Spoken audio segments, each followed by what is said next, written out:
സഹോദരങ്ങളെ, അള്ളാഹുവിന് വേണ്ടി സുജൂദ് ചെയ്യുന്ന ആളുകള്, അള്ളാഹുവിന് വേണ്ടി നോമ്പ് പിടിക്കുന്ന ആളുകള്, അള്ളാഹുവിന് വേണ്ടി ദാനധർമ്മങ്ങൾ ചെയ്യുന്നവര്, അവര് അലസതയില്ലാതെ മടിയില്ലാതെ ആത്മാർത്ഥമായിട്ട് ചെയ്യണം. പ്രിയപ്പെട്ടവരെ, വെറുപ്പോടെ ചെയ്യാൻ പാടില്ല. അല്ലാഹ് പറയുകയാണ്, അവരുടെ ഇബാദത്തുകൾ, അവരുടെ ചെലവാക്കലുകൾ, അവരുടെ ചെലവ് ചെയ്യൽ, അവരുടെ ദാനധർമ്മങ്ങള് എന്തുകൊണ്ടാണ് കബൂൽ ചെയ്യാത്തതിന്റെ കാരണമെന്നറിയോ? വമാ മനഅഹും, അവരെ തടഞ്ഞിട്ടേയില്ല, അത് തുഖബല മിൻഹും, അവരിൽ നിന്ന് കബൂലിയത്ത് ഉണ്ടാകുന്നത്.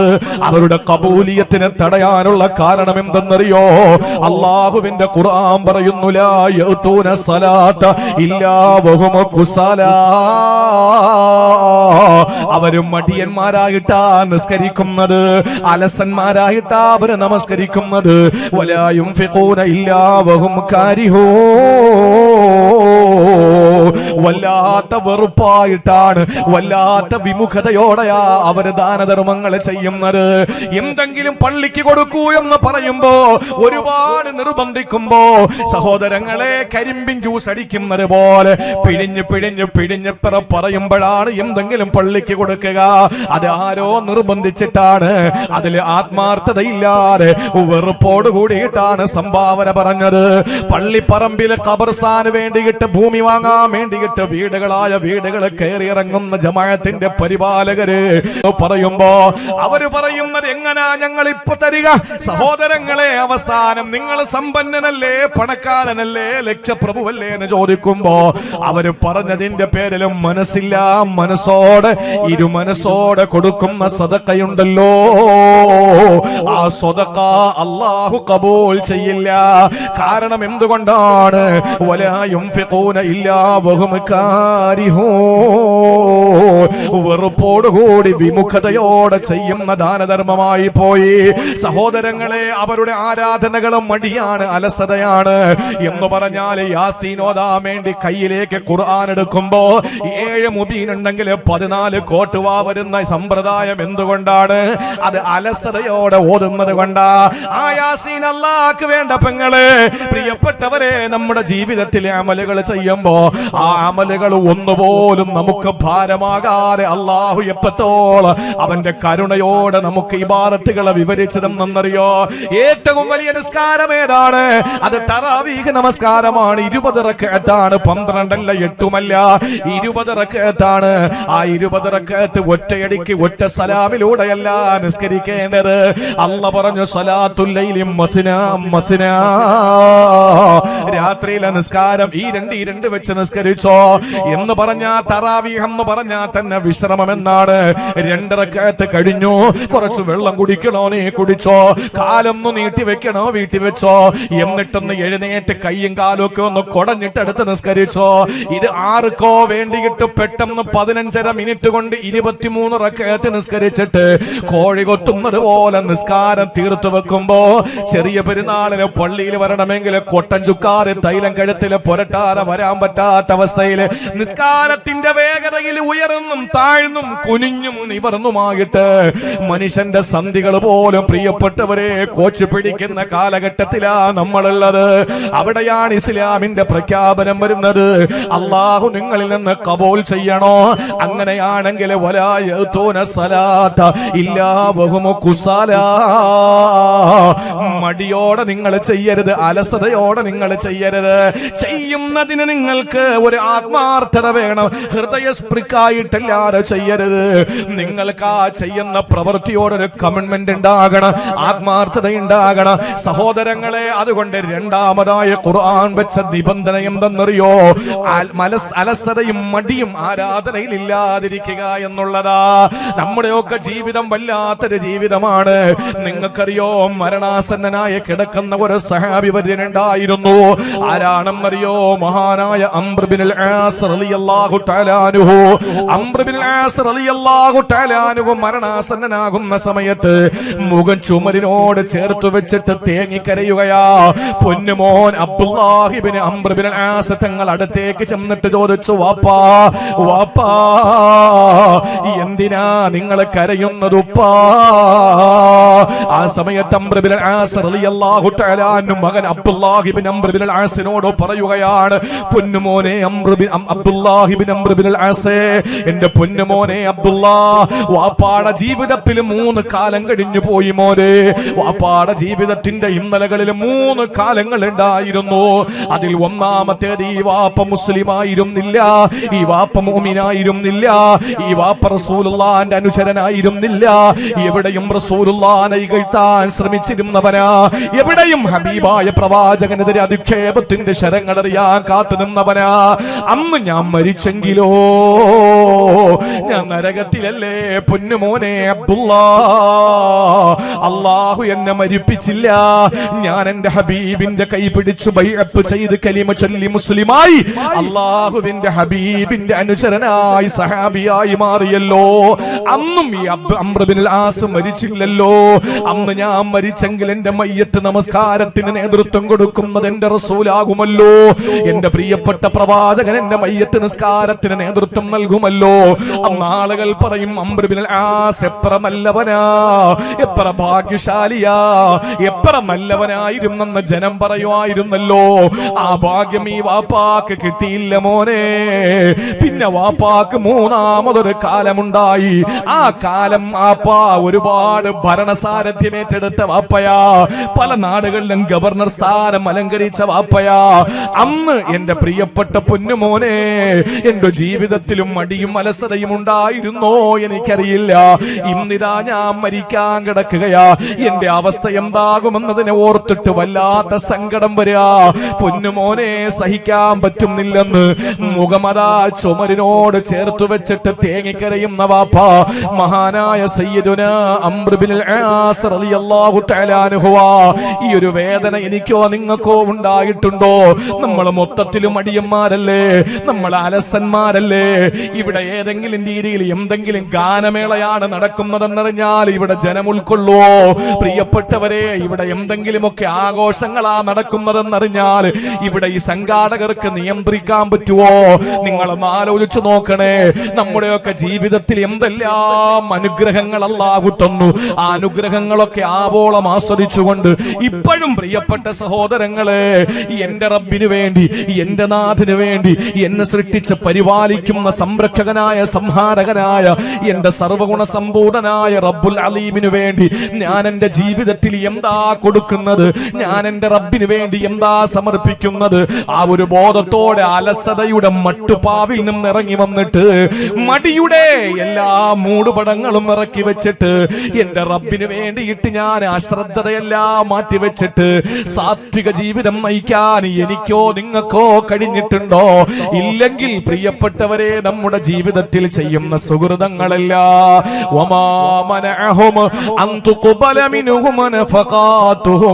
അല്ലാഹുവിന്റെ ഖുർആൻ പറയുന്നു, നമ്മുടെ ഇബാദത്തുകൾ സ്വീകരിക്കപ്പെടാത്തതിന്റെ തടസ്സമെന്ന് പറയുന്നത് അലസതയും മടിയുമാണ്. അതുണ്ടാകാൻ പാടില്ല.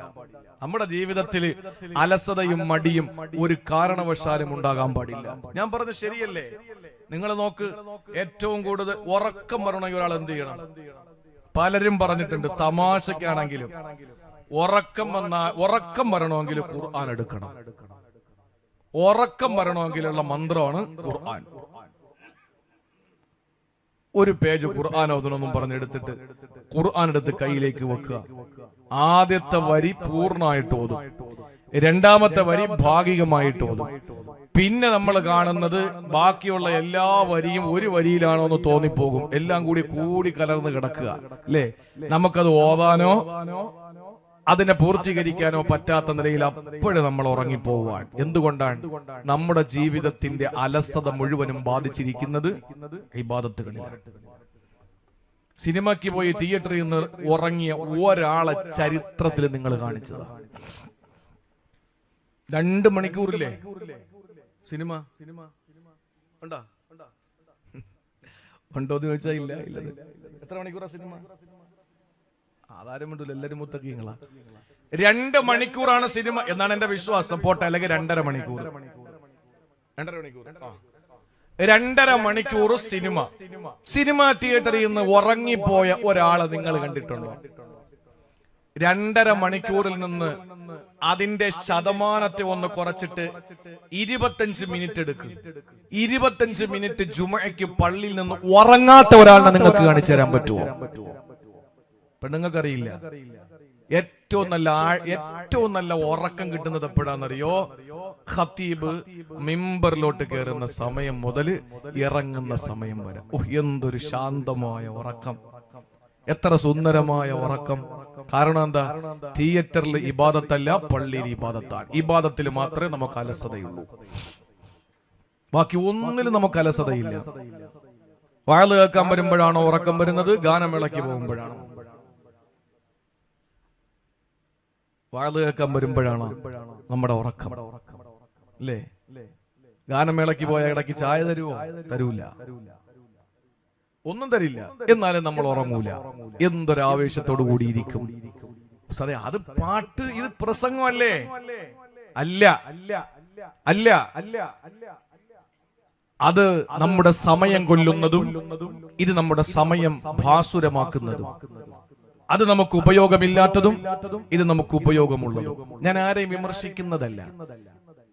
പ്രിയപ്പെട്ട സഹോദരങ്ങളെ, നമുക്ക് ആരോടും ഒരു വിയോജിപ്പില്ല. ഇന്നലെ ഞാൻ കോഴിക്കോട് ട്രെയിനിൽ പ്രസംഗത്തിന്, ഇന്നലെ കോഴിക്കോട് താമരശ്ശേരി, അവിടെ പ്രസംഗത്തിന് വേണ്ടി പോകുമ്പോൾ ആസിഫ് കാപ്പാട് എന്ന് പറയുന്ന, അങ്ങനല്ലേ പേര്? ആസിഫ് കാപ്പാട് അല്ലേ? ആസിഫ് കാപ്പാട് എന്ന് പറയുന്ന ഒരു ഗായകൻ, അയാൾ ഞാനിരിക്കുന്ന ആ സ്ഥലത്ത് അദ്ദേഹം ഇരുന്നത്. അപ്പൊ എന്നെ അദ്ദേഹത്തിനും അറിയാം, എനിക്ക് അദ്ദേഹത്തിനെ അറിയാം.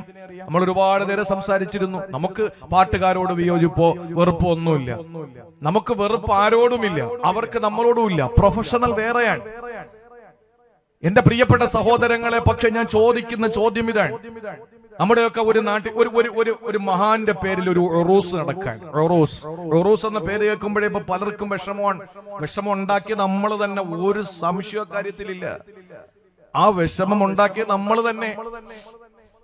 ആ ഉറൂസിന് എന്തുകൊണ്ടാണ് അതിന്റെ ഉറൂസ് നടക്കുന്നതിന്റെ കൂട്ടത്തില് പിന്നെ എന്താണ്, പിന്നെ മരണക്കിണർ. മരണക്കിണർ. ഇവിടെ ഉസ്താദ് മരണത്തെ പറ്റി പ്രസംഗിക്കും, വേദിയുടെ അപ്പുറത്ത് മരണക്കിണർ. പിന്നെ ഈ കമുക് തോളത്ത് വെച്ചുകൊണ്ട് നാട് ചുറ്റുക, പിന്നെ ചെണ്ടമേളം. ഇതൊക്കെ എന്തുകൊണ്ടാ വെക്കുന്നത്? മഹാൻ ഇഷ്ടമുള്ളത് കൊണ്ടല്ല, ഇത് ഖുർആന്റെയോ ഹദീസിന്റെയോ പിൻബലമുള്ളത് കൊണ്ടുമല്ല. പക്ഷേ ആളുകൾ വന്നാലല്ലേ ഞങ്ങൾക്ക് പൈസ കിട്ടൂ. ആളുകളെ വരുത്താൻ ഉസ്താദിന്റെ പ്രസംഗം കൊണ്ട് നടക്കൂല, ഏതെങ്കിലും ഖാരിഇന്റെ ഖിറാഅത്ത് കൊണ്ട് നടക്കൂല, ഏതെങ്കിലും മാദിഹിന്റെ മദ്ഹ് കൊണ്ട് നടക്കൂല. നടക്കണമെങ്കിൽ ഇതുപോലുള്ള കാര്യങ്ങൾ ഉണ്ടെങ്കിലേ നടക്കുള്ളൂ. അപ്പോ അലസത എവിടെയാ കൂടുതൽ വരുന്നത്? ആരാധനകളിൽ മാത്രം. ബാക്കി ഒരിടത്തും ഒരിക്കലും അലസത വരൂല. അതുകൊണ്ട് അള്ളാഹു നമ്മുടെ ഇബാദത്തുകൾ കബൂലാക്കണോ? അലസത ഇല്ലാതിരിക്കുക. 2 ചുരുക്കി പറയാം. മൂന്നാമത്തേത്, പ്രിയപ്പെട്ട സഹോദരങ്ങളെ, മൂന്നാമതായി നമ്മൾ ചെയ്യേണ്ടത് എന്തെന്നറിയോ? മൂന്നാമതായിട്ട് നമ്മുടെ ഇബാദത്തുകൾ അല്ലാഹു ഖബൂൽ ചെയ്യുന്നതിന് വേണ്ടി നമ്മൾ ചെയ്യേണ്ടത് എന്താണ്? വളരെ ശ്രദ്ധയോടെ പ്രിയപ്പെട്ടവര് കേൾക്കണേ. മൂന്നാമതായി ചെയ്യാനുള്ളത്, അല്ലാഹുവിന്റെ പൊരുത്തമല്ലാതെ മറ്റൊന്നും പ്രതീക്ഷിക്കല്ലേ. നമ്മൾ ചെയ്യുന്ന പ്രവൃത്തിയില് അള്ളാന്റെ പൊരുത്തമാണ്. വേറെ ആരുടെയും സ്തുതിപാഠനങ്ങൾ ഞങ്ങൾക്ക് വേണ്ട, ആരുടെയും മദ്ഹുകൾ ഞങ്ങൾക്ക് വേണ്ട. ഒരാളും ഞങ്ങളെപ്പറ്റി പുകഴ്ത്തി പറയണ്ട, ഒരാളും ഞങ്ങളെപ്പറ്റി ഇകഴ്ത്തുകയും വേണ്ട. ഇതൊന്നും ഒരു പ്രശ്നമേ അല്ല. ഞാൻ ചെയ്യുന്നത് എന്റെ പടച്ചോന്റെ പൊരുത്തത്തിന് വേണ്ടിയിട്ടാണ്. പ്രിയപ്പെട്ട സഹോദര, ഒരാൾക്ക് എന്തെങ്കിലും നമ്മൾ കൊടുത്തെന്നിരിക്കട്ടെ, ഒരു ചായ വാങ്ങിക്കൊടുത്തു, വഴി നിന്നൊരുത്തൻ ഒരു ചായ വാങ്ങിക്കൊടുത്തു. ലക്ഷ്യം 2ആണ്. ഒന്ന്, അവൻ ചായ കുടിച്ചിട്ട് പറയണം ഒരു നന്ദി വാക്ക്, ഒരു താങ്ക്സ്. പിന്നെ രണ്ടാമതൊരു ഉദ്ദേശം എന്താണെന്നറിയോ? നാളെ ഞാൻ കാശില്ലാതെ വരുമ്പോ നീ എനിക്ക് ചായ വാങ്ങി തരണം. ഞാൻ കാശില്ലാത്തൊരു സാഹചര്യം വരും, അപ്പൊ നീ എനിക്ക് തരണം. ഇതല്ലേ മോളെ കെട്ടിക്കുമ്പോ അപ്പുറത്തെ വീട്ടില് മലയാള മനോരമ പത്രത്തിന്റെ അത് പോണ്ട ഇല്ലല്ല, ആ പത്രം ഇല്ലെന്ന് തോന്നുന്നല്ലേ? ഉണ്ടോ? ഉണ്ടെങ്കിൽ അതൊക്കെ മാറ്റിക്കോളി മുസ്ലിം സമുദായത്തിന്റെ വീട്ടിൽ. അപ്പോ പ്രിയപ്പെട്ട സഹോദരങ്ങളെ, ഒരു പത്രത്തിന്റെ പേപ്പറിൽ ഒരു 100 രൂപ പൊതിയും അപ്പുറത്തെ വീട്ടിലെ കല്യാണത്തിന് കൊണ്ട് കൊടുക്കും. ആ കല്യാണത്തിന് കൊണ്ട് ഇങ്ങനെ കൊടുക്കാൻ എന്താണ് ഉദ്ദേശം? ഒന്ന്, കല്യാണത്തിന് വന്ന് സഹായിച്ചു, നിങ്ങളെ വന്ന ആ ഇടപെടൽ വളരെ സന്തോഷം. 2, എന്റെ മോളെ കെട്ടിക്കുമ്പോ 100-150 ആക്കി തിരിച്ചു തരണം. ഇതല്ലേ ഇതിന് ജസാ ശുക്കൂർ എന്നാണ് അറബിയിൽ പറയുന്നത്. ജസാ ശുക്കൂർ. അള്ളാഹു പറഞ്ഞു, നിങ്ങൾ ഏത് കാര്യം നിങ്ങൾ ചെയ്താലും ഇന്നമാ നുത്ഇമുകും ലിവജ്ഹില്ലാഹ് ലാ നുരീദു മിൻകും ജസാഅൻ വലാ ശുകൂറാ. സൂറത്തുൽ ഇൻസാനിൽ അല്ലാഹു പഠിപ്പിക്കുകയാ, സഹോദരങ്ങളെ, പാവപ്പെട്ടവന്റെ വിശപ്പ് മാറ്റി കൊടുക്കുന്നവര്, ഒരു നേരത്തെ ഭക്ഷണം കഴിക്കാൻ വകയില്ലാത്തവന് ഭക്ഷണം കൊടുക്കുന്നവര്, നിങ്ങളുടെ ലക്ഷ്യം എന്താകണം? ഒരു നേരത്തെ ഭക്ഷണം നിങ്ങൾ കൊടുക്കുമ്പോ നാളെ ഞങ്ങൾക്ക് തെരഞ്ഞെടുപ്പിന് വോട്ട് തരണമെന്നല്ല ചിന്തിക്കേണ്ടത്. പ്രിയപ്പെട്ടവരെ, ഞങ്ങൾ നാളെ പട്ടിണി കിടക്കുമ്പോൾ നിങ്ങൾ തിരിച്ചുകൊണ്ട് തരണമെന്നല്ല പറയേണ്ടത് എന്താണ്? അല്ല പറയുന്നു, ഇന്നമാ നുത്ഇമുകും ലിവജ്ഹില്ലാഹ്,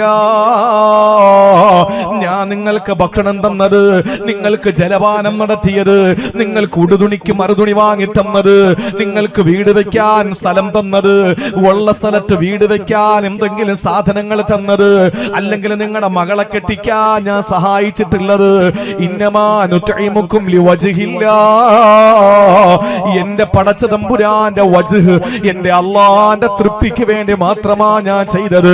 ലാ നുരീദു മിൻകും ജസാഅ, നിങ്ങളിൽ നിന്ന് നാളൊരു സമയത്ത് പകരം കിട്ടണമെന്ന പ്രതീക്ഷ എനിക്കില്ല. വലാ ശുകൂറോ, ഒരു സ്പെഷ്യൽ താങ്ക്സ് പോലും എനിക്ക് വേണ്ട. സഹോദരങ്ങളെ, അബൂ ഉമാമത്തുൽ ബാഹിലി റളിയല്ലാഹു തആല അൻഹു അദ്ദേഹം പറയുകയാണ്, മഹാനായ അബൂ ഉമാമത്തുൽ ബാഹിലി റളിയല്ലാഹു തആല അൻഹു എന്ന സഹാബി വര്യനിൽ നിന്ന് ഇമാം നസായി തങ്ങൾ റിപ്പോർട്ട് ചെയ്യുന്ന ഹദീസിൽ കാണാ, ഒരാൾ അല്ലാഹുവിന്റെ റസൂലിന്റെ മുന്നിലേക്ക് വന്നുവത്രേ, ഹബീബായ പ്രവാചകന്റെ സമക്ഷത്തിലേക്ക് വന്നു. ആ സമയത്ത് അല്ലാഹുവിന്റെ പ്രവാചകനോട് അദ്ദേഹം ചോദിക്കുകയാ, അറഅയ്ത റജുലൻ ഗസ്സാ യൽതമിസു അൽ അജ്റ വദ്ദിക്റ മാ ലഹു യാ റസൂലല്ലാഹ്. അയാൾ ചോദിക്കുകയാണ് നബി തങ്ങളോട്, നബിയേ, അറഅയ്ത റജുലൻ ഗസ്സാ, ഒരു മനുഷ്യൻ യുദ്ധം ചെയ്തു, യൽതമിസുൽ അജ്റ, അയാൾ പടച്ചവന്റെ കൂലി പ്രതീക്ഷിക്കുന്നുണ്ട്, ഒപ്പം വദ്ദിക്റ, ആളുകൾ നല്ലത് പറയുന്നതിനെയും ഉദ്ദേശിക്കുന്നുണ്ട്.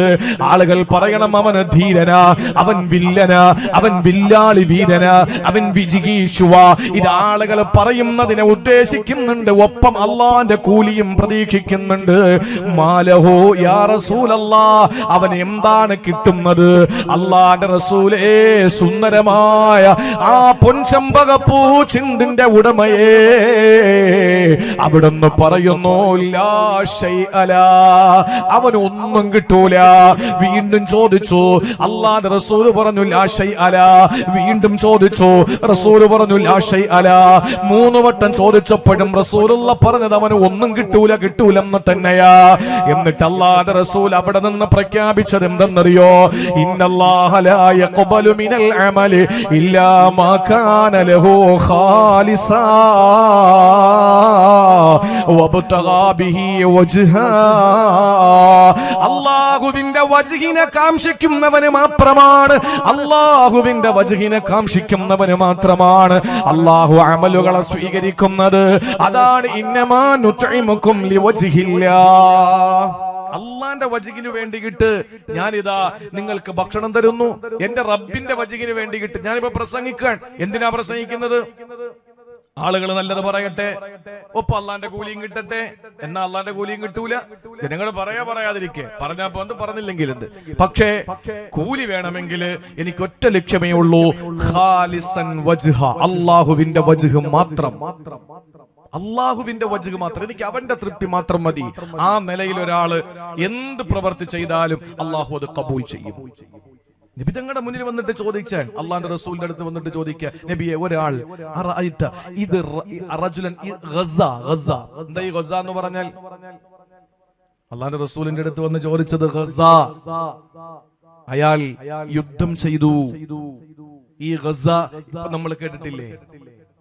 ഗസ നമ്മളിപ്പോ കൂടുതൽ കേട്ടുകൊണ്ടിരിക്കുന്ന ഒരു വേടല്ലേ? എവിടെയാണ് നിങ്ങൾ അറിഞ്ഞില്ലേ? ഫലസ്തീനിലെ ഗസയിലാണ് ഇസ്രയേൽ നരനായാട്ട് നടത്തുന്നത്. ഗസ അറബിയിൽ അതിന് പറയുന്നത് യുദ്ധം ചെയ്തു എന്നാണ്. 40 കിലോമീറ്റർ ചുറ്റളവിലുള്ള ഫലസ്തീനിലെ ഒരു തുരുത്തിൽ ലോക രാജ്യങ്ങൾ, പാശ്ചാത്യ രാജ്യങ്ങൾ, സമ്പന്ന രാജ്യങ്ങൾ അവർ ഇന്നും അന്നും യുദ്ധം ചെയ്തുകൊണ്ടിരിക്കുക. പിടിച്ചു നിൽക്കുക 40 കിലോമീറ്ററിന്റെ ചുറ്റളവിലുള്ള ഗസ നിവാസികൾ. ഇന്നലെ ഒരു അധ്യാപകൻ, ഞാൻ ഏറെ ബഹുമാനിക്കുന്ന ഒരു അധ്യാപകൻ, അദ്ദേഹം നല്ല ഒരു മിടുക്കനാണ്. അദ്ദേഹം എന്റെ വാട്സപ്പിൽ ഒരു സ്ക്രീൻഷോട്ട് അയച്ചിട്ട് ഒരു വോയിസും കൂടി ഇട്ടു. അദ്ദേഹം എന്നോട് പറഞ്ഞു, ഉസ്താദേ, ഓരോ വർഷവും പുതിയ പുതിയ വേർഡുകൾ ഇംഗ്ലീഷ് ഡിക്ഷണറിയിൽ ആഡ് ചെയ്യാറുണ്ട്. എന്റെ പ്രിയപ്പെട്ട ഉസ്താദ് അടക്കം എല്ലാവരും കേൾക്കാൻ വേണ്ടിയിട്ടാണ്. പുതിയ പുതിയ വേർഡുകൾ ഡിക്ഷണറിയിൽ ആഡ് ചെയ്യാറുണ്ട് ഓരോ വർഷവും. ന്യൂ അപ്ഡേഷൻ ആണ്. പുതിയ ഒരു വേർഡ് ഇംഗ്ലീഷ് ഡിക്ഷണറിയിൽ സ്ഥാനം പിടിച്ചിരിക്കുന്നു. ആ വേർഡിന്റെ ആ പദം, ആ വേർഡ് ഇസ്രയേലിഡ് എന്നാണ്. ഇസ്രയേലിഡ് ഇംഗ്ലീഷ് ഡിക്ഷണറിയിൽ സ്ഥാനം പിടിച്ചൊരു വേർഡാണ്. എന്നിട്ട് അതിന്റെ അർത്ഥം ഡിക്ഷണറിയിൽ കൊടുത്തിരിക്കുന്നത് ഒരാൾക്കൊരു സൗകര്യം ചെയ്തു കൊടുക്കുക, ഈ സൗകര്യം കിട്ടിയ ആൾ ആ സൗകര്യം കൊടുത്ത ആളിനെ പുറത്താക്കുക, എന്നിട്ട് അത് കൈവശം വെക്കുക. അതാണ് ഇസ്രയേലിഡ് എന്ന് പറയുന്ന വേർഡിന്റെ അർത്ഥമെന്ന് പുതിയ ഡിക്ഷണറിയിൽ ആഡ് ചെയ്യപ്പെട്ടിരിക്കുന്നു. ഒരു യുദ്ധം കൊണ്ട് ഇംഗ്ലീഷ് ഡിക്ഷണറിയിൽ ഒരു വേർഡ് ഇടം പിടിക്കുന്നു. അതാ ഞാൻ ആദ്യം പറഞ്ഞത്, ഗസ എന്ന് പറഞ്ഞാൽ ഒരു നാടിന്റെ പേരാ ഗസ. അള്ളാഹുവിന്റെ റസൂൽ സല്ലല്ലാഹു അലൈഹി വസല്ലം തങ്ങളുടെ മുന്നിൽ വന്നു പറഞ്ഞ സഹാബിയുടെ ആ സഹാബി പറഞ്ഞത്, നബിയെ അറഅയ്ത റജുലൻ ഗസ, അയാൾ യുദ്ധം ചെയ്തു. അള്ളാഹു സാന്ദർഭികമായിട്ട് ഞാൻ പറഞ്ഞതാണ്, മനസ്സിലാക്കാനുള്ള തൗഫീക്ക് തരട്ടെ. അതുകൊണ്ട് സഹോദരങ്ങളെ, നമ്മുടെ അമലുകൾ അള്ളാഹു സ്വീകരിക്കുന്നതിന് 3ാമത്തെ നിബന്ധന, 1 ഭക്തി, 2 അലസതയില്ലാതിരിക്കുക, 3 അള്ളാഹുവിന്റെ വജ്ഹ് മാത്രം കാംക്ഷിക്കുക. എന്റെ റബ്ബിന്റെ പൊരുത്തം മാത്രം മതി. അതിനുവേണ്ടിയാകണം നമ്മുടെ ജീവിതത്തിലെ എല്ലാ സുഹൃതങ്ങളും. അള്ളാഹു അതിന് തൗഫീക്ക് നൽകി അനുഗ്രഹിക്കുമാറാവട്ടെ. ഇനി 4ാമത് നമ്മൾ ചെയ്യേണ്ടത് എന്താണെന്നറിയോ? ഇത് ഞാൻ പറയുന്നത് നാളത്തെ സുബഹി മുതൽ, നാളത്തെ സുബഹി നമസ്കാരം മുതൽ, നാളെ അടുക്കളയിലെ പ്രഭാത ഭക്ഷണം പാകം ചെയ്യുന്നത് മുതൽ, പ്രിയപ്പെട്ടവരെ, നമ്മുടെ ജീവിതത്തിന്റെ എല്ലാ മേഖലകളിലും നമ്മുടെ ഇബാദത്തുകളെ ഏറ്റവും നല്ല കബൂലിയത്തുള്ളതാക്കാ ഖുർആൻ പറഞ്ഞ മാനദണ്ഡങ്ങളാ. അതിൽ 4ാമത്തേത്, പ്രിയപ്പെട്ടവരെ, നമ്മൾ ഒരു ഇബാദത്ത് ചെയ്യുമ്പോൾ, ആരാധന ചെയ്യുമ്പോൾ, ആ വീട് ദീനിയായ രീതിയിൽ പരിശുദ്ധമായ ദീനിന്റെ മാഹവിലുള്ള വീടായിരിക്കണം. നമ്മുടെ വീട് നല്ല ദീനി ചിട്ടയുള്ള വീടായിരിക്കണമെന്നുള്ളതാ. വിശുദ്ധ ഖുർആൻ ഒരു പ്രാർത്ഥന പറയുന്നുണ്ട് സൂറത്തുൽ അഹ്ഖാഫില്, റബ്ബി ഔസിഇനി അൻ അഷ്കുറ നിഅമതകല്ലതി അൻഅംത അലയ്യ വഅലാ വാലിദയ്യ വഅന അഅമല സാലിഹൻ തർലാ വഅസ്ലിഹ് ലീ ഫീ ദുരിയതി ഉലൈക അല്ലദീന നതഖബ്ബലു അൻഹും അഹ്സന മാ അമിലൂ. സഹോദരിമാർ, അടിവരയിട്ട് കേൾക്കേണ്ട വിഷയമാണ്. നിങ്ങളോടാണ് എനിക്ക് ഈ വിഷയം പറയാനുള്ളത്. കാരണം ഭർത്താവ് വെച്ച വീട്ടിന്റെ ഉത്തരവാദിത്വം ഒരു പെണ്ണിനാണ്. ഒരു നാടിന്റെ ഉത്ഥാന പതനം ഒരു പെണ്ണിലൂടെയാണ്. ഒരു നാടിന്റെ നിർമ്മാണാത്മകതയും സംഹാരാത്മകതയും ഒരു പെണ്ണിലൂടെയാണ്. നിങ്ങൾക്കറിയോ, നോഹി നബി അലൈഹിസ്സലാം തന്റെ പ്രിയപ്പെട്ട പൊന്നുമോൻ മുങ്ങിച്ചാകാ നേരത്തെ വിളിച്ചു, വാടാ മോനെ, കപ്പലിൽ കയറടാ. ആ സമയത്ത് മകന് ഉമ്മയോട് ചോദിച്ചു, ഉമ്മ, വാപ്പ വിളിക്കുന്നു, എന്താ ചെയ്യേണ്ടത്? ഉമ്മ പറഞ്ഞു, പോകല്ലടാ, വാപ്പാക്ക് ഭ്രാന്താണെന്ന് പറഞ്ഞു. ആ മോൻ മുങ്ങി ചത്തുപോയി. കാനമിനൽ മുഗറഖീ, ആ മകൻ ചത്തുപോയി, മുങ്ങി ചത്തുപോയി. ഇതേപോലത്തെ ഒരു പ്രവാചകന് സയ്യിദുനാ ഇബ്രാഹിം നബി അലൈഹിസ്സലാം തന്റെ പൊന്നുമോനെ വിളിച്ചിട്ട് പറഞ്ഞു, വാടാ നിന്നെ കൊല്ലാൻ പോവാ, നിന്റെ കഴുത്തിൽ കത്തി വെച്ചിട്ട് ബലി കൊടുക്കാൻ പോവുകയാ. മോൻ ചെന്നിട്ട് ഉമ്മയോട് ചോദിച്ചു, ഉമ്മ ഞാൻ എന്തു വേണം? ഉമ്മ പറഞ്ഞു, പോടാ, വാപ്പ പ്രവാചകനാണ്, കൂടെ പോടാ. ആ മകനെ അള്ളാഹു രക്ഷപ്പെടുത്തിയില്ലേ? രക്ഷപ്പെടുത്താൻ വിളിച്ച മോനെ അള്ളാഹു മുക്കിക്കുന്നത്, കൊല്ലാൻ വേണ്ടി വിളിച്ച മോനെ അള്ളാഹു രക്ഷപ്പെടുത്തിയത്. ഇത് രണ്ടിന്റെയും ഉത്തരവാദിത്വം അവരുടെ ഉമ്മയായിരുന്നു. ഒരു പെണ്ണ് വിചാരിച്ചാ നടക്കുമെല്ലാം. ഈ അടുത്ത സമയത്ത് കണ്ടില്ലേ, ഒരു മൊയ്ലിയാരെ കുരുക്കാൻ വേണ്ടിയിട്ട്, ഒരു മുസ്ലിയാരെ കുരുക്കാൻ വേണ്ടിയിട്ട് എന്തൊക്കെയോ പറഞ്ഞു പരത്തി. അവസാനം അയാളെ പള്ളിയിൽ നിന്ന് പറഞ്ഞു വിടാൻ തീരുമാനിച്ചു. അപ്പൊ ഒരു പെണ്ണ് വിളിച്ചിട്ട് പറയാണ്, ഇപ്പൊ മനസ്സിലായ ഉസ്താദേ, ഒരു പെണ്ണ് വിചാരിച്ച എല്ലാം നടക്കുമെന്ന്. ശരിയാണ്, ഒരു ഭരണം ഇളക്കി മറിക്കാൻ കേരളത്തിൽ പെണ്ണിന് സാധിച്ചു അല്ലേ? പെണ്ണ് വിചാരിച്ച നടക്കാത്ത ഒന്നുമില്ല. പെണ്ണിന്റെ പിറകെ ഞൊണ്ടി നിന്നാൽ തെണ്ടി, മിണ്ടിക്കഴിഞ്ഞാൽ ഉണ്ട് കുണ്ടാം മണ്ടി അല്ലേ? പെണ്ണിന്റെ പിറകെ ഞൊണ്ടി നിന്നാൽ തെണ്ടി, മിണ്ടിക്കഴിഞ്ഞാൽ ഉണ്ട് കുണ്ടാമണ്ടി പോയി. അപ്പൊ അതുകൊണ്ട് പ്രിയപ്പെട്ട സഹോദരങ്ങളെ, ഒരു പെണ്ണ് വീട്ടില് വിചാരിച്ചാൽ ആ വീട് നന്നാവും. ഭർത്താവിനോട് പറയണം, ചീട്ട് കളിക്കുന്നവനോട് പറയണം, ഭർത്താവിനോട് കൃത്യമായി പറയണം, ചീട്ട് കളിച്ചിട്ട് കിട്ടുന്ന പൈസ ഞങ്ങൾക്ക് തരരുത്, ഞങ്ങൾ പട്ടിണി കിടന്നോളാം. വൈകുന്നേരത്തെ പലിശ, വട്ടിപ്പലിശ, ആ പലിശ എടുക്കുന്ന പൈസ കൊണ്ട് ഞങ്ങൾക്ക് തരരുത്.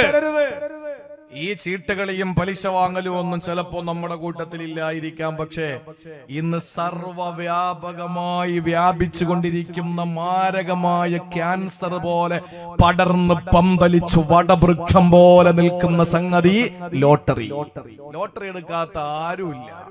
ഒരെണ്ണം എടുക്കും, യാസീനടെ കയറ്റി വെക്കും പെട്ടെന്ന് അടിക്കാൻ വേണ്ടിയിട്ട്. ലോട്ടറി ടിക്കറ്റ് എടുക്കുക, ലോട്ടറി ടിക്കറ്റ് പൊരുത്തം ചോദിക്കണം. ഇത് ഏവനൊക്കെ ടിക്കറ്റ് വാങ്ങി അവന്റെ വീട്ടിലൊക്കെ പോയി പൊരുത്തം ചോദിച്ചിട്ട് നീ എടുത്തോ. ആ എല്ലാവനെയും പറ്റിച്ച് നാളെയാണ് നാളെയാണ് നാളെയാണ് എന്ന് പറഞ്ഞാൽ നാളെ കാണിച്ചു തരാടാന്നാണ്. പ്രിയപ്പെട്ട സഹോദരങ്ങളെ, ലോട്ടറി ടിക്കറ്റ് എടുത്തിട്ട് നിങ്ങൾക്ക് കിട്ടുന്ന ലക്ഷക്കണക്കിന് രൂപ ഞങ്ങൾക്ക് വേണ്ട, ഞങ്ങൾ പട്ടിണി കിടന്ന് മരിച്ചോളാം എന്ന് ധീരമായിട്ട് പറയാൻ പെണ്ണിന് കഴിയണം. അതെങ്ങനെ? ലോട്ടറി ടിക്കറ്റ് എടുത്ത് അടിച്ചാൽ ഭാര്യ പറയുന്നത് എന്താ? നിങ്ങൾ ഇത് ഞങ്ങൾക്ക് തരല്ലെന്നല്ല. ഓ, ഇപ്പോഴെങ്കിലും ഒന്ന് അടിച്ചല്ലോ, അൽഹംദുലില്ലാ, ഇപ്പോഴെങ്കിലും ഒന്ന് അടിച്ചല്ലോ. ഭർത്താവിനെ ഈ ഭാഗ്യദോഷിയാക്കിയിട്ട് ചിത്രീകരിക്കാൻ, ഇപ്പോഴെങ്കിലും നിങ്ങൾക്കൊന്ന് അടിച്ചല്ലോ, ഞാൻ എത്ര നോമ്പ് പിടിച്ചെന്നറിയോ നിങ്ങൾക്ക് ലോട്ടറി അടിക്കാൻ എന്ന് പറയുന്ന ഭാര്യമാരാണ്. പിന്നെ ഇതാരോട് പറയാനാ? നോക്ക്, വിശുദ്ധ ഖുർആൻ പറയുന്നു, റബ്ബി ഔസിഇനി അൻ അഷ്കുറ നിഅമതകല്ലതി അൻഅംത അലയ്യ വഅലാ വാലിദയ്യ വഅൻ അഅമല സാലിഹൻ തർലാ. പടച്ചവനെ, എനിക്കും എന്റെ മാതാപിതാക്കൾക്കും ഇബാദത്തിനുള്ള പ്രചോദനം തരണേ അല്ലാ.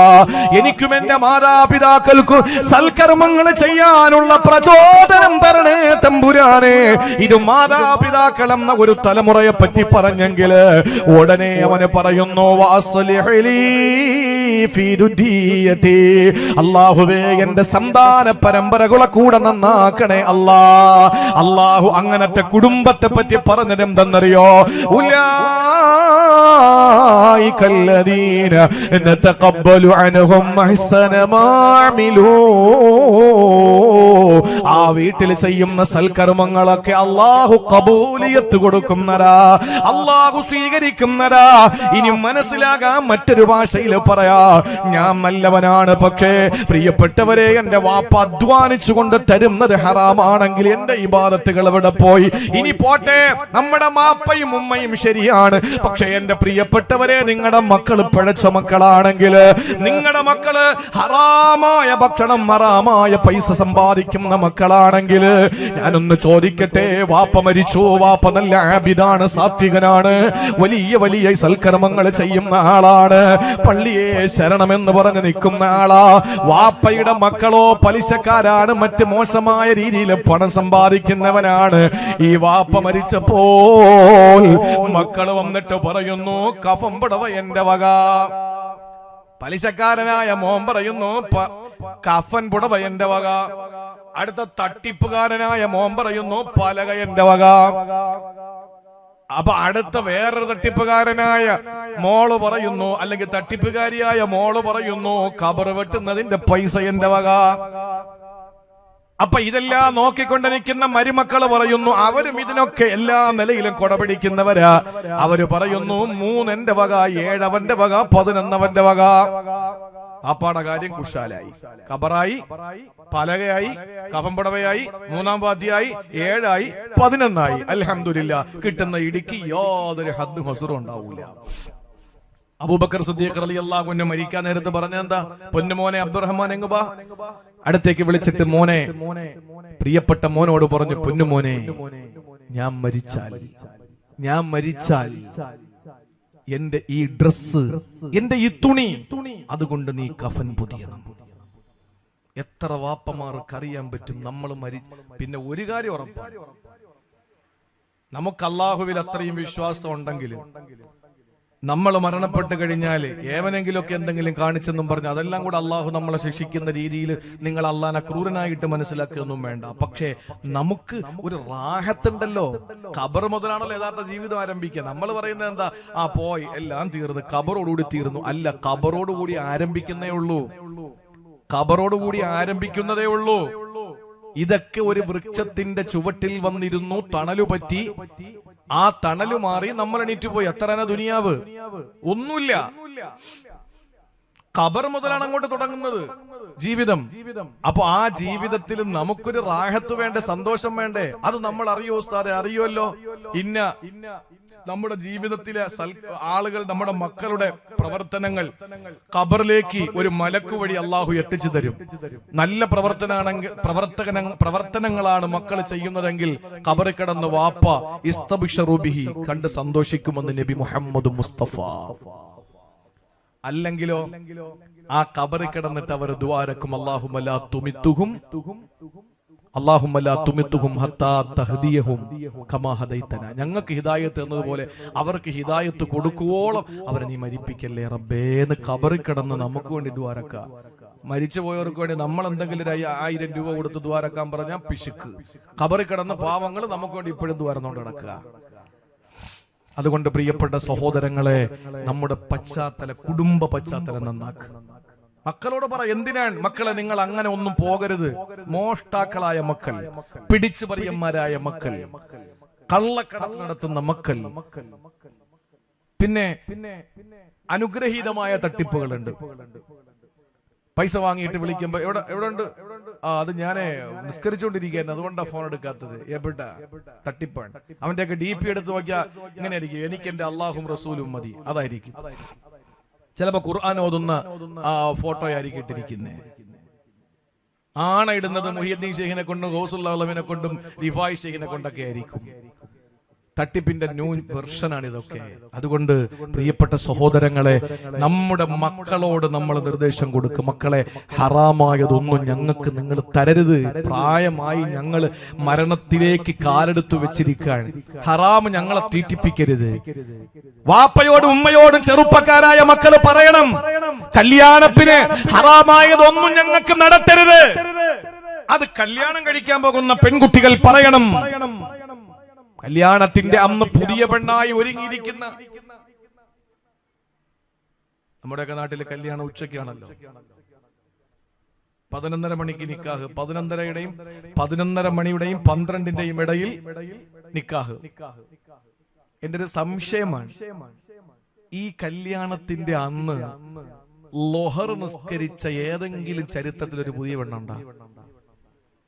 കാരണം ഈ മറുവീട്, ഈ അഭിനയ പൊട്ടിക്കരച്ചിൽ, ഇതൊക്കെ നടക്കുന്നത് 2:30 മണിക്കാണല്ലോ. അവസാനമല്ലേ അവരൊക്കെ കഴിക്കാൻ കൊടുക്കുള്ളൂ. അപ്പൊ ചട്ടിയിലൊക്കെ കൊടുക്കണമെങ്കിൽ അവസാനേ പറ്റുള്ളൂ. അപ്പൊ അങ്ങനെ കഴിപ്പിച്ചിട്ടൊക്കെ എവര് പോകാൻ വേണ്ടിയിട്ട് ഒരു ഭയങ്കരമായ നാടകമൊക്കെ പിന്നെ അങ്ങോട്ട് നടക്കുക. അതുവരെയും ചിരിച്ചോണ്ടിരുന്ന പെണ്ണ് പിന്നെ അങ്ങോട്ട് കരയാ.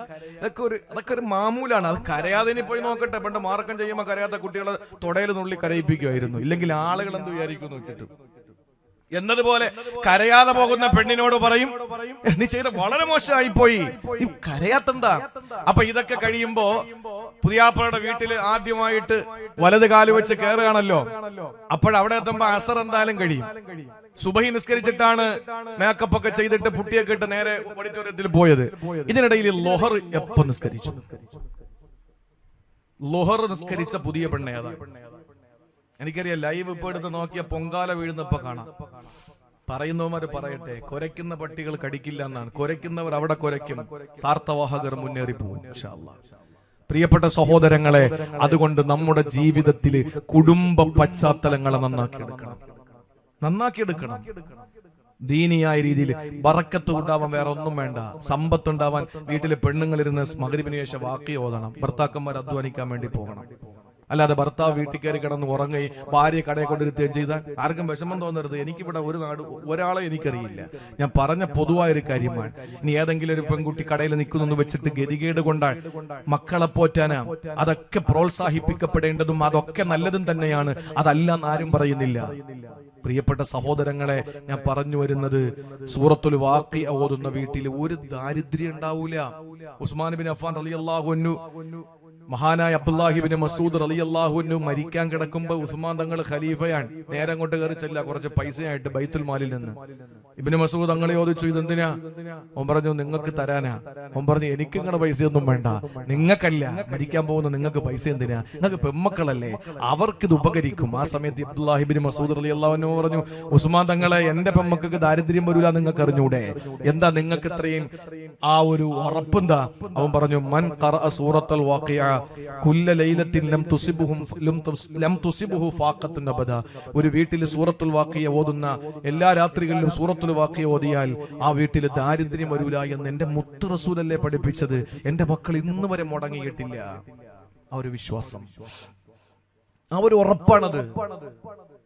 എന്തിനാണ് ആളുകളെ പറ്റിച്ചിട്ട് നമ്മൾ തിന്നുന്നത്? അതുകൊണ്ട് പ്രിയപ്പെട്ട സഹോദരങ്ങളെ, ജീവിതത്തിൽ നാലാമത് നമ്മുടെ അമലുകൾ കബൂൽ ചെയ്യാനുള്ള മാനദണ്ഡം ദീനിയായ ഭവനമാക്കി നമ്മുടെ വീട്ടിനെ മാറ്റണം. മാതാപിതാക്കൾ നല്ലവരാകണം. സന്താനങ്ങളും ആ നിലയ്ക്കാകണം. എന്നാൽ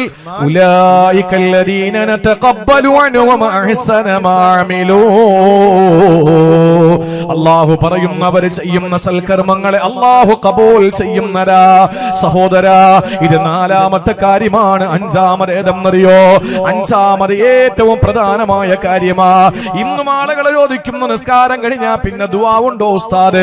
വഅള് കഴിഞ്ഞ് ദുആ ഇല്ലേ? സഹോദരങ്ങളെ, നോമ്പ് തുറക്കാൻ നേരത്ത് ദുആ ഇല്ലേ? ഏതൊരു സൽക്കർമ്മങ്ങൾക്കും ദുആ ഉണ്ട്. എന്തുകൊണ്ടാണെന്നറിയോ? ഇബ്നു കസീർ റളിയല്ലാഹു തആല അൻഹു പറയുകയാണ്, ഒരിക്കൽ വഹൈബ് ബിൻ വർദ് റളിയല്ലാഹു തആല അൻഹു വിശുദ്ധ ഖുർആനിലെ ഒരു ആയത്ത് ഓതുകയാണ്. സൂറത്തുൽ ബഖറയിലെ 127ാമത്തെ ആയത്ത് ഓതുകയാ. വഹൈബ് ബിൻ വർദ് റളിയല്ലാഹു തആല അൻഹു ഈ ആയത്ത് ഓതിയിട്ട് അങ്ങ് കരയാൻ തുടങ്ങി. എന്നിട്ട് മഹാനവറുകൾ ചോദിച്ച ചോദ്യമുണ്ട്. എന്താ ആയത്തെന്നാദി ഞാൻ എന്റെ പ്രിയപ്പെട്ടവരോടൊന്ന് ഉണർത്തട്ടെ. മഹാനായ ഇബ്രാഹിം നബി അലൈഹിസ്സലാം അല്ലാഹുവിനോട് ചോദിച്ച ചോദ്യമാണ്. എപ്പോഴാണ്? വഇദ് യർഫഉ ഇബ്രാഹീമുൽ ഖവാഇദ മിനൽ ബൈത്ത് വഇസ്മാഈൽ റബ്ബനാ തഖബ്ബൽ മിന്നാ ഇന്നക അൻതസ് സമീഉൽ അലീം. സഹോദരങ്ങളെ, ഇബ്രാഹിം നബി അലൈഹിസ്സലാമിനോട് അല്ലാഹു പറഞ്ഞു കഅബയുടെ നിർമ്മാണം നടത്താൻ. ഇബ്രാഹിം നബിയോട് അല്ലാഹ് പറഞ്ഞിട്ടാണ് കഅബയുടെ നിർമ്മാണം നടത്തിയത്. ആ കഅബയുടെ നിർമ്മാണം പൂർത്തിയായപ്പോൾ ഇബ്രാഹിം നബി അലൈഹിസ്സലാമും ഇസ്മാഈൽ നബി അലൈഹിസ്സലാമും അല്ലാഹുവിലേക്ക് കരങ്ങൾ ഉയർത്തിയിട്ട് ചോദിക്കുകയാ, റബ്ബനാ തഖബ്ബൽ മിന്നാ ഇന്നക അൻതസ് സമീഉൽ അലീം. പടച്ചവനെ, ഞങ്ങളുടെ രക്ഷിതാവായ അല്ലാഹ്, ഞങ്ങളിൽ നിന്ന് നീ ഇത് കബൂൽ ചെയ്യണേ അല്ലാഹ്. സഹോദരങ്ങളെ, എന്ന് പറഞ്ഞാൽ അഞ്ചാമതായി നമ്മൾ ചെയ്യേണ്ടത് പ്രാർത്ഥനയാണ്. ഒരാൾക്കൊരു ഗ്ലാസ് വെള്ളം കൊടുത്തിട്ട് നമ്മൾ ദ്വാരക്കണം. മനസ്സുകൊണ്ടെങ്കിലും അല്ലാഹ് നീ കബൂൽ ചെയ്യണേ റബ്ബേ. ഏതൊരു പ്രവൃത്തി ചെയ്തിട്ട് നമ്മൾ പറയണം, അല്ലാഹ് നീ ഇത് കബൂൽ ചെയ്യണേ അല്ലാഹ്. കബൂലിയത്ത് ഉണ്ടാകാൻ ഖുർആൻ പറഞ്ഞ അഞ്ചാമത്തെ നിബന്ധന അത് അല്ലാഹുവിനോട് അതിന്റെ കബൂലിയത്തിനെ തേടലാ. സഹോദരങ്ങളെ, മഹാനായ ഉഹൈബ് ബിൻ വർദ് റളിയല്ലാഹു തആല അൻഹു ഈ ആയത്ത് ഓതിയിട്ട് കരയുന്നത് എന്തിനെന്നറിയോ? മഹാനവറുകൾ മഹാനായ ഖലീലുള്ളാഹി തങ്ങളോട് ചോദിക്കുകയാണ്, യാ ഖലീലർ റഹ്മാൻ, അല്ലാഹുവിന്റെ ഖലീലേ, തർഫഉ ഖവായിമ ബൈത്തിർ റഹ്മാൻ, അല്ലാഹുവിന്റെ കഅബാലയത്തിന്റെ നിർമ്മാണം നടത്തിയിട്ട് നിങ്ങൾ വന്ത മുശ്ഫിഖുൻ അല്ലാ യുതഖബ്ബല മിൻക, നിങ്ങളിൽ നിന്ന് അല്ലാഹു ഖബൂൽ ചെയ്യൂലേ എന്ന ആശങ്ക നിങ്ങൾക്കുണ്ടോ? ഇത് ചോദിച്ചിട്ടാ മഹാനായ ഉഹൈബ് ബിൻ വർദ് റളിയല്ലാഹു അൻഹു കരയുന്നത്. സഹോദരങ്ങളെ, അല്ലാഹ് ചെയ്യാൻ പറഞ്ഞൊരു കാര്യം ചെയ്തിട്ട് അതിനെ സ്വീകരിക്കണേ എന്ന് ഇബ്രാഹിം നബി ചോദിച്ചെങ്കിൽ, നബിയേ, ഇബ്രാഹിം നബിയെ, നിങ്ങൾ അല്ലാഹു പറഞ്ഞിട്ട് ചെയ്തതല്ലേ, എന്നിട്ട് നിങ്ങൾക്ക് ആശങ്കയാണോ അല്ലാഹ് സ്വീകരിക്കോ ഇല്ലേ എന്ന്? ആ അർത്ഥത്തിൽ പ്രിയപ്പെട്ടവരെ, നമ്മുടെ ഇബാദത്തുകൾ എത്രത്തോളം ആശങ്കപ്പെടണം നമ്മൾ. അല്ലാഹു ഖബൂൽ ചെയ്തില്ലെങ്കിലോ, ഖബൂൽ ചെയ്തില്ലെങ്കിലോ. അതുകൊണ്ട് മറക്കാതെ പഠിച്ചു വെച്ചോ പ്രിയപ്പെട്ടവരെ, നമ്മുടെ ഇബാദത്തുകൾ അല്ലാഹു ഖബൂൽ ചെയ്യലാണ് ഏറ്റവും വലിയ കാര്യം. ഒരുപാട് അമലുകൾ ചെയ്തിട്ട് പോയിട്ട് കാര്യമില്ല. അല്ലാഹു ഖബൂൽ ചെയ്യണം. അതിന് 5 കാര്യങ്ങളാ നമ്മൾ ചെയ്യേണ്ടത്. ഒന്ന് ഭക്തിയാണ്, തഖ്വയാണ്. രണ്ടാമത്തേത് സഹോദരങ്ങളെ അലസതയില്ലാതിരിക്കലാണ്. മൂന്നാമത്തേത് പടച്ചവന്റെ വജ്ഹിന് വേണ്ടി ചെയ്യലാണ്, അള്ളാന്റെ വജ്ഹിന് വേണ്ടി ചെയ്യലാണ്. ഇതാണ് മൂന്നാമത്തേത്. നാലാമത്തേത് കുടുംബ പശ്ചാത്തലം ദീനിയാക്കലാണ്.